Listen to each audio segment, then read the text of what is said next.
Click করুন অ্যাপের bell আইকনে আর সাবস্ক্রাইব করুন এবিপি আনন্দ। সব সময় থাকুন খবরে।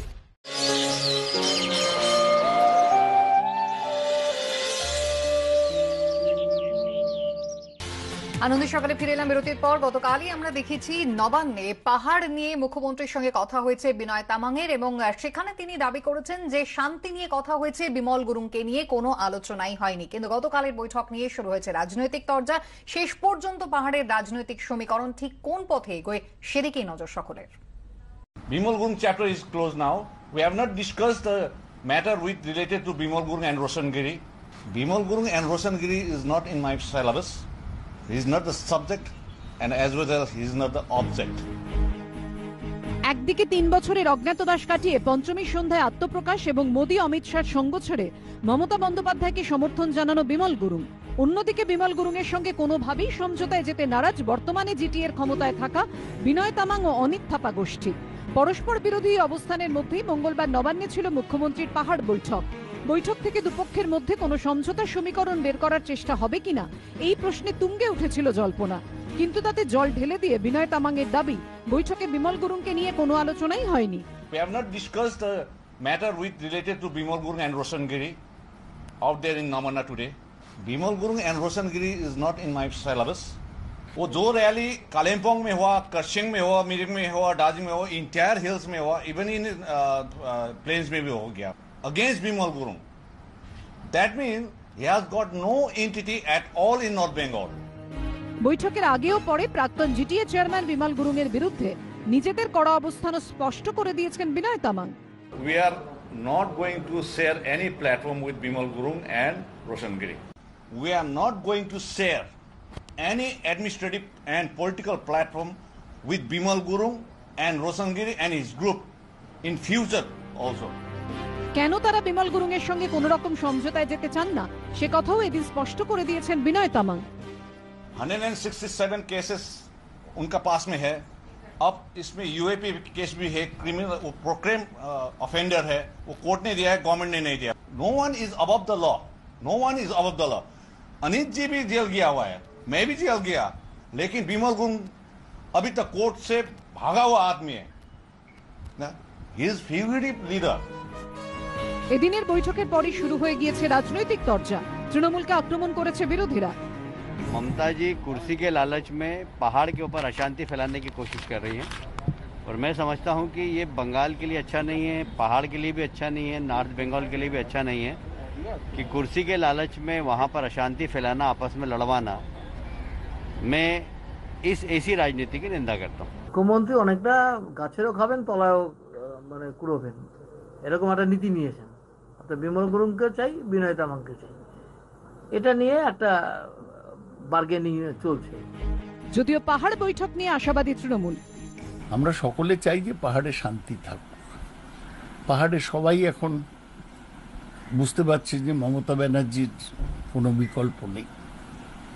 সুতরাং মমতা ব্যানার্জি এই সমস্যাটাকে যেভাবে মেটাবেন সেইটাই ঠিক আছে। শেষ অব্দি পাহাড়ের রাজনৈতিক সমীকরণ কোন পথে এগোয়? বিনয় তামাংরা আগে থেকেই মমতাপন্থী, এখন বিমল গুরুং ও তৃণমূলপন্থী। তৃণমূল কিভাবে দুপক্ষকে নিয়ে চলে সেদিকেই নজর সবার। সুমন ঘড়াই, আবির দত্ত, মোহন প্রসাদের রিপোর্ট, এবিপি আনন্দ। আর নবান্নে বৈঠকের মাঝেই পাহাড়ে শক্তি প্রদর্শন বিমলপন্থী ও বিনয়পন্থী মোর্চা সমর্থকদের, দার্জিলিং এ মিছিল বিনয় তামাং অনুগামীদের। অন্যদিকে মিরিকে বৈঠক করলেন গুরুং অনুগামীরা। তাদের আশা, নভেম্বরের দ্বিতীয় সপ্তাহেই পাহাড়ে পা রাখতে পারেন বিমল গুরুং। গুরুং মানেই অশান্তি, মন্তব্য বিনয়পন্থীদের। जो रैली कालिम्पोंग में हुआ, कर्शिंग में हुआ, मिरिक में हुआ, दार्जिलिंग में हुआ, इंटायर हिल्स में हुआ, इवन इन प्लेन्स में भी हो गया, वो रैली पब्लिक का रिजेंटमेंट है, पब्लिक का एंग्विश है, वो गुस्सा है उनका ऊपर में अगेंस्ट बिमल गुरुंग। পাহাড়ে হয়তো এটাই নিয়ম।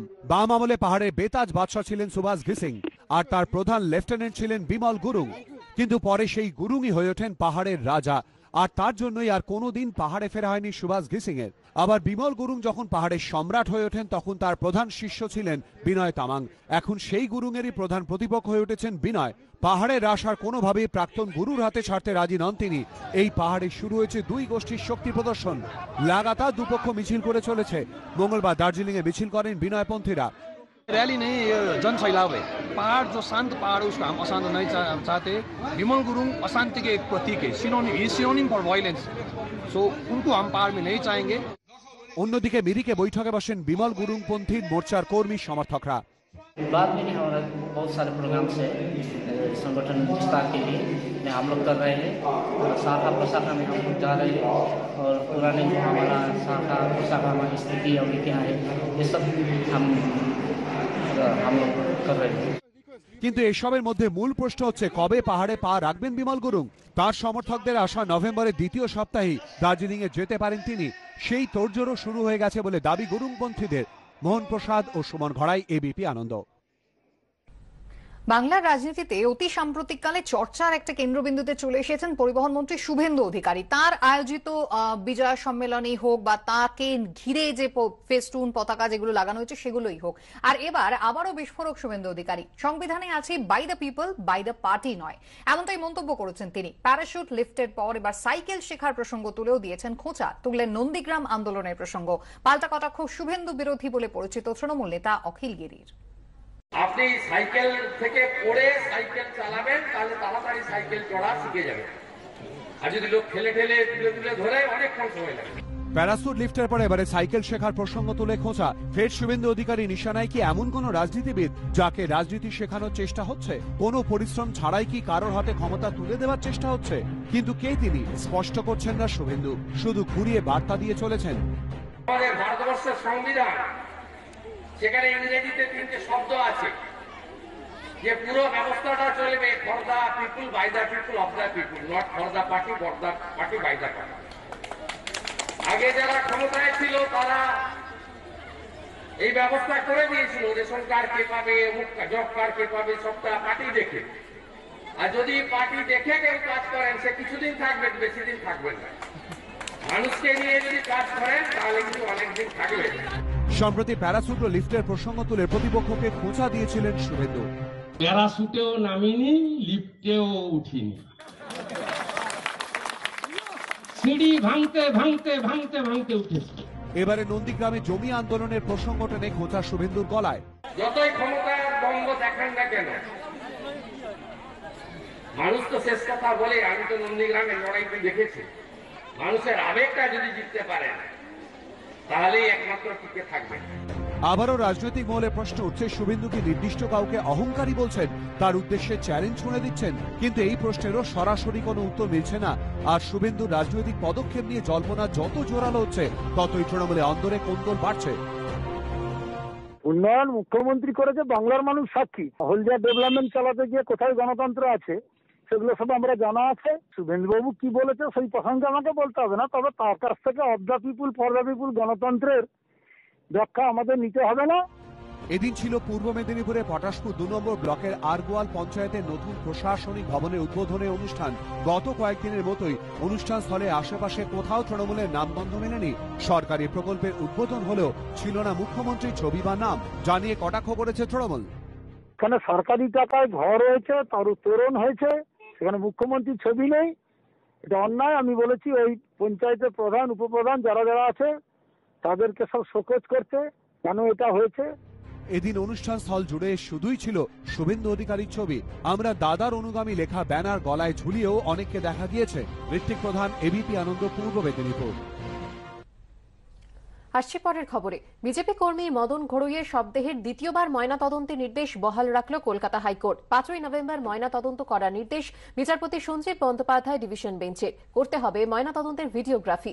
রিপোর্ট জমা দিতে হবে 10ই নভেম্বরের মধ্যে।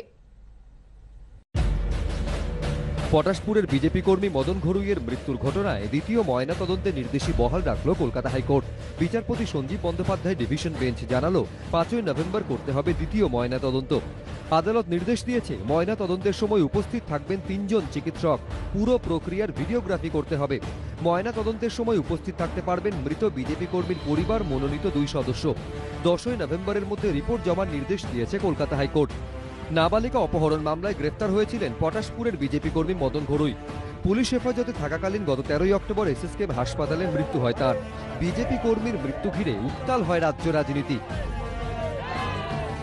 পুলিশ হেফাজতে থাকাকালীন ভাইয়ের মৃত্যুর ঘটনায় সিবিআই তদন্তের দাবিতে আদালতে দ্বারস্থ হন মদনের দাদা স্বপন ঘরুই। দ্বিতীয়বার ময়না তদন্তের নির্দেশ দেয় সিঙ্গল বেঞ্চ। সেই নির্দেশে স্থগিতাদেশ চেয়ে ডিভিশন বেঞ্চে আবেদন করে রাজ্য সরকার। মঙ্গলবার দ্বিতীয় ময়না তদন্তের নির্দেশ বহাল রাখার পক্ষে রায় দিল ডিভিশন বেঞ্চ। পাশাপাশি আদালতের কড়া নির্দেশ, বিজেপি কর্মীর মৃত্যুকে হাতিয়ার করে হাসপাতালের মধ্যে এবং আশপাশে কোনো ধরনের স্লোগান, মিছিল বা জমায়েত করা যাবে না। পরবর্তী শুনানি 18 নভেম্বর। সৌভিক মজুমদার, এবিপি আনন্দ, কলকাতা।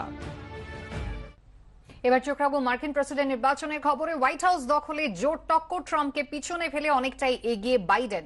হোয়াইট হাউস দখলে ম্যাজিক ফিগার 270, এখনো পর্যন্ত 129 ইলেকট্রাল ভোটে জয় বাইডেনের। ট্রাম্প পেয়েছেন 109টি ইলেকট্রাল ভোট। রিপাবলিকানদের পিছনে ফেলে দৌড়ে এগিয়ে রয়েছে ডেমোক্র্যাটরা।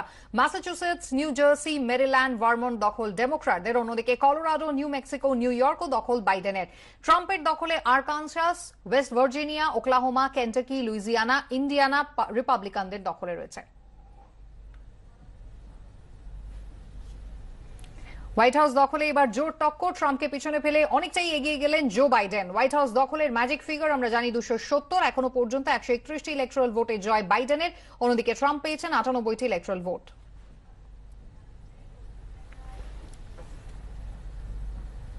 যে খবরে নজর রাখবো, মুর্শিদাবাদের ভগবান গোলায় তরুণের রহস্য মৃত্যু, বাড়ি থেকে উদ্ধার ঝুলন্ত দেহ। প্রতিবেশীর বিরুদ্ধে খুনের অভিযোগ পরিবারের, আটক 5, অভিযুক্তদের বাড়ি ভাঙচুর। ঘটনাটি ঘটেছে সীতেশনগর ললিত কুড়িগ্রামে। মৃতের নাম পিন্টু দাস। স্থানীয় সূত্রে খবর, প্রতিবেশী মহিলার সঙ্গে ওই তরুণের বাবার বিবাহ বহির্ভূত সম্পর্কের অভিযোগে দুই পরিবারের মধ্যে বিবাদ চলছিল। অভিযোগ, বাবার ওপর আক্রোশ মেটাতে গতকাল রাতে তরুণকে খুন করে ঝুলিয়ে দেওয়া হয়। এ নিয়ে এলাকায় উত্তেজনা ছড়ায়। ঘটনাস্থলে ভগবানগোলা ও লালগোলা থানার বিশাল পুলিশ বাহিনী। কিভাবে মৃত্যু খতিয়ে দেখা হচ্ছে।